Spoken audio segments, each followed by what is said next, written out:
This video is brought to you by my fantastic supporters over at Patreon. Go to patreon.com/TJTheEmperor to find out how you can support the channel.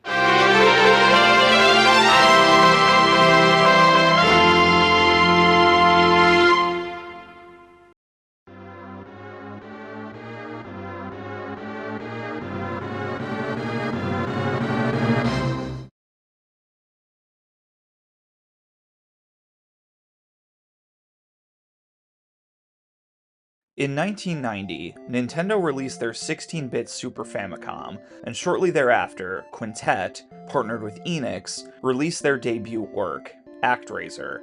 The novel mix of god sim and action platformer elements catapulted the rookie developer to critical and commercial success on both sides of the Pacific.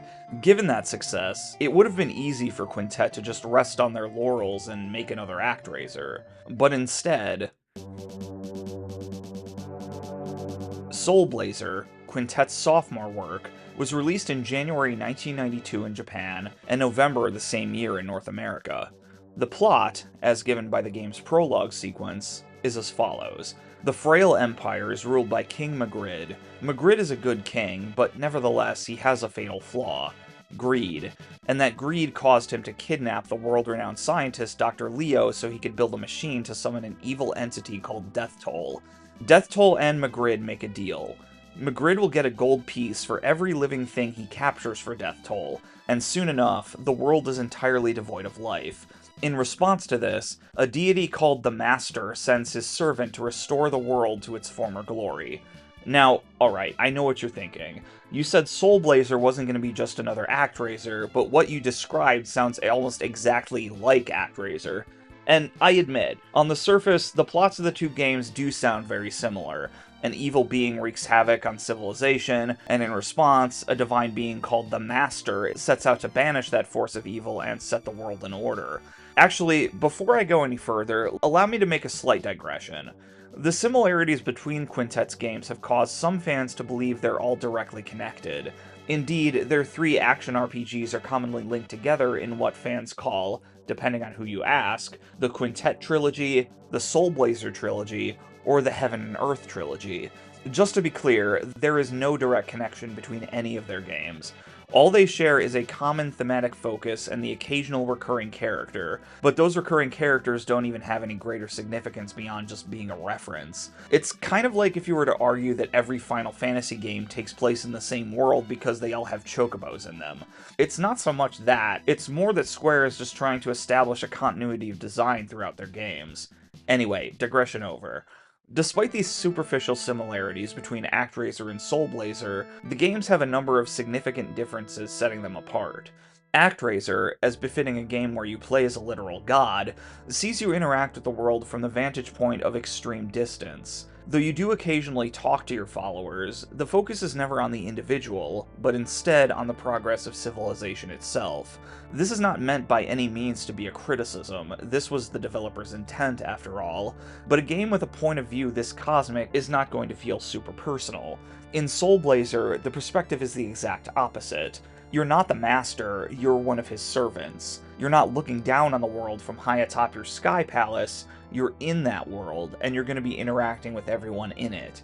And I do mean everyone. But before we get there, remember, Death Toll sealed every living thing away, and it's up to you to save them. That being the case, let's talk a little about Soul Blazer's gameplay loop. The Empire of Frail is divided into 6 towns. Each town begins more or less empty, so to repopulate them, you have to traverse into the dungeons and destroy the monster layers. Herein lies the next major departure from ActRaiser.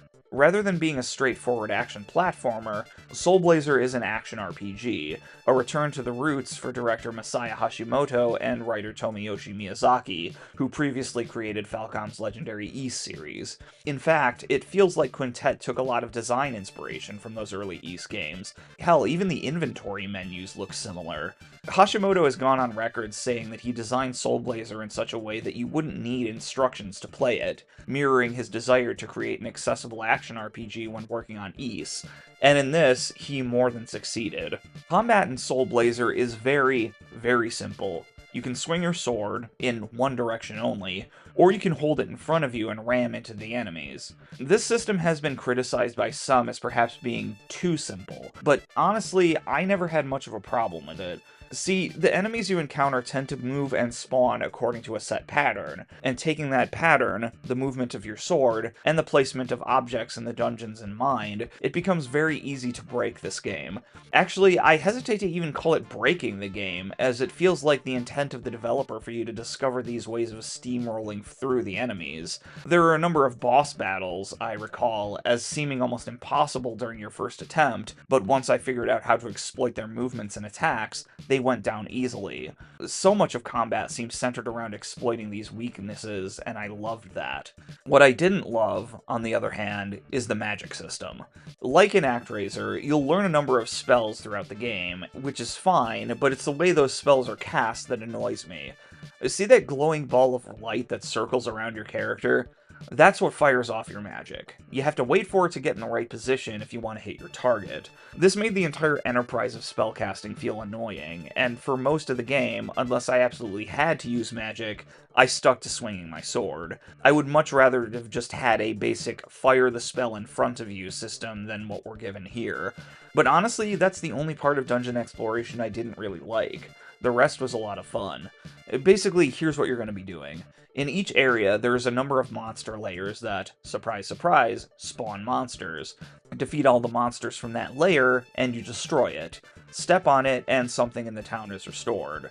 The more monster layers you destroy, the more of the town you restore. It's a very satisfying system of progression. Also, because the monster layers you destroy stay destroyed, not only won't you have to worry about being ambushed if you need to backtrack, this also more or less negates the need to grind, as the natural progression of the game will more or less keep you at your target level. That's not to say you can't grind if you want to, though. In every dungeon, there's at least one monster that you can find that isn't summoned through a monster layer, allowing you the opportunity to fight them again and again, provided you leave the area and return. In particular, there's an area in the final dungeon, the World of Evil, that's very convenient to grind in if you want to make short work of death toll. But even if you do end up dying, it's not a big deal. There's no game over here, you just return to the shrine with your life restored, the only thing missing being your gems, which is what you use to cast spells. But this is a small price to pay. The entire system is another refreshing example of Hashimoto and Miyazaki's emphasis on accessibility. I'll mention one more thing about this battle system, and that's about your weapons and armor. There's 8 of each, and in addition to boosting your strength and defense, certain weapons and armor will also give you some ancillary bonus effect, making it not always ideal for you to just equip the most powerful by default. The Zantetsu sword, for instance, is the only weapon that can damage monsters made of metal, and the ice armor prevents you from taking damage if you walk over fire. Further, you never have to worry about buying any of these weapons and armor. You either find them in dungeons, or they're given to you by certain NPCs you rescue. As a matter of fact, there's no money system whatsoever in this game. Everything in your inventory is similarly either found or given to you. In fact, if you ever find yourself in need of more healing herbs, there's always someone, in whatever town you're in, who will just refill them for free. God, I love how chill and wholesome this game is. Alright, I'm getting distracted. Let's move on to the music. Unfortunately, Quintet was unable to get Yuzo Koshiro to return for Soul Blazer. Disappointing as that may be, I suppose he had a pretty decent excuse, given that, at the same time, he was working on the music for a pretty obscure franchise. Maybe you've heard of it, it's called Streets of Rage. Since he was unavailable, Quintet brought in Yukihide Takakawa. Probably not a name that's super familiar to a lot of you, but one who's worthy of respect nonetheless. Not only is he the frontman of the band Godigo, he's also an accomplished songwriter in his own right. And if you're like me and are a fan of old-school sci-fi anime, you've undoubtedly heard some of his work. You know the legendary theme to the Galaxy Express 39 movie? That was him. And the theme to Genesis Climber Mospeada, the show that became the third arc of Robotech? Also him. He does great work, and the soundtrack to Soul Blazer is no exception to that. What most impresses me here is the sheer variety in Takakawa's songs. Some display a grandeur appropriate for a mythic struggle between good and evil. The town themes are routinely relaxing. But what stands out the most, without question, are the dungeon themes. So many of them have an atmosphere I can only describe as funky. I mean, listen to this bass line. This admittedly was something I had to get used to, but I did, and now I can't imagine these dungeons without them. I mean, it is appropriate in a way, given Soul Blazer is probably the most chill action RPG I've ever played. Sure, you're on a quest to restore the world, but a big part of that is just being able to explore that world and take in its sights. And those sights are certainly nice to behold. Even more so than ActRaiser, the variety of locales on display is impressive. This, in fact, was a conscious goal of Miyazaki in particular, and I'll quote him directly on that. One of the things I drew inspiration from when making games was travel guides. Traveling and games are the same in that you set out somewhere with a purpose or goal. For instance, you journey to Nara to see the Great Buddha, but just going there and seeing the Buddha isn't really what makes travel fun, is it? It's the unexpected things you find along the way that make it worthwhile. Soul Blazer is a fantastic example of this philosophy in action. Your main goal is to collect the 6 stones to unlock the world of evil, but the way is far from straightforward, and that's part of the fun. Maybe you have to get sucked into a painting and fight monsters there. Maybe you'll have to walk around and fight monsters in a toy model of a city. Perhaps there are other SNES games that look more impressive from a technical perspective, but for me, you don't necessarily need the most cutting-edge graphics if you have character and charm on your side, and Soul Blazer has that in spades. Alright, we spent enough time talking about the gameplay and presentation, so let's move on to what I consider the most impressive aspect of Soul Blazer, the world you've been sent to save. Once you've repopulated the 6 towns, the most prominent thing you'll notice is that they're populated by much more than just humans. Sure, there are some towns that are primarily populated by members of our species, but even then, they share the landscape with things like goats and flowers. Other towns, by contrast, are inhabited by very few, if any, humans at all, instead being dominated by animals, mermaids, even, in the case of Dr. Leo's lab, inanimate objects like doors and windows.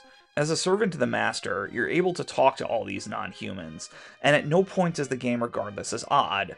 Far from feeling evocative of the Judeo-Christian tradition, the world of Soul Blazer feels much more aligned to that of Shintoism, where everything on Earth has a kami, or divine spirit. What's impressive about the way these non-humans are written is that at no point does the game try to compare them to humans, or suggest they're any less because they're not human. Per Miyazaki's goal for the scenario, Soul Blazer goes out of its way to try and get inside the minds of these non-humans, to try to see the world from their perspective. A goat in Grass Valley wonders why people live in such small houses. The game is full of examples like these, and it makes the world a joy to just explore and talk to everyone to appreciate the multitudinous ways that our neighbors live in the world. This may be the most beautiful part about Soul Blazer. The game affirms the world in all its multiplicity, and suggests that everything on it, regardless of differences, is both equally worthy of life and equally worthy of living in whatever way allows them to thrive. This is another way it's set apart from ActRaiser, where the goal is to transform the world and guide human civilization, specifically human civilization, to a better state. Again, this is not a value judgment, just an acknowledgement of difference. In Soul Blazer, the world does not need to be transformed, just restored to its former glory. The towns, regardless of who lives in them, are portrayed as fine just as they are. What matters is returning them to the status quo so everyone can continue to live in peace. Though everything on Earth is portrayed with equal dignity, Miyazaki is cognizant of the fact that though there are many great and terrible things on Earth, none are as great and terrible as man. There's an ambivalence regarding man's station that Soul Blazer does not shy away from. After all, it was the greed of one man who threw the entire rest of the world into chaos. Even Dr. Leo ended up neglecting his family because he was so consumed by his research. Every human being has the potential to become the destroyer of worlds, and the game seems to suggest that disasters will happen again in the future. The world of evil, so says the game directly, exists within creatures' minds. But Soul Blazer does not end the story on this downbeat note, as in this world, there's always room for redemption. This is spelled out as early as the prologue. Though the Master sends his servant to save the world, he gives King Magritte a second chance, and in the end, he atones for his sins. Similarly, Dr. Leo comes to realize that inventions, if they don't end up improving the lives of others, aren't worth inventing at all. The thriving of all beings, sentient and non-sentient, should always take precedent, and to that end, he sacrifices his life to rescue his kidnapped daughter Lisa. Now, I haven't mentioned Lisa yet in this video, and there's a reason for that. She is the one weak link in this story. One reviewer mentioned that for all of Miyazaki's strengths as a writer, his one blind spot is the way he tends to write his female characters, and at least in Lisa's case, I'm willing to agree with that assessment. She spends a good portion of the game as a damsel in distress and ends up falling in love with your character just because he's a handsome and powerful warrior. Nonetheless, it's she who has the last word, so I feel obligated to talk about her briefly. Thankfully, her last appearance is, without question, her best scene. She stands alone, looking out into the sunset. Though Death Toll has been vanquished, her father is dead, and the man she loved has disappeared. Even so, Lisa does not allow herself to fall into despair. Just as her father changed impossible to possible, Lisa feels she will be happy if she believes. There's real power in the potential of living things to change the world for the better, and knowing that brings Lisa peace. Just as was the case with ActRaiser, Soul Blazer is a stunning indication of Quintet's talents as a developer. In the early 90s, video games were only just beginning to be written with more elaborate stories. Final Fantasy IV, one of the heralds of this sea change, was released only months before Soul Blazer, after all. Soul Blazer was yet another indication that video game storytelling could be as sophisticated as that of any other medium. In some ways, honestly, the accomplishments of Soul Blazer are even more impressive than that of Final Fantasy IV, as Soul Blazer was able to tell this philosophically dense tale mostly through atmosphere and suggestion, with the actual narrative being rather basic. Despite this, the industry as a whole was moving ever closer towards elaborate, cinematic storytelling as the standard, and it was only a matter of time before Quintet would follow suit. Of course, they were in a better position than most to do this. After all, Hashimoto and Miyazaki's Ys games were even earlier examples of this kind of storytelling, so in a way, this would be yet another return to their roots. Fans wouldn't have to wait long to see the fruits of their labor, as the next year, with the release of the second entry in the Heaven and Earth Trilogy, Quintet would deliver their new cinematic opus.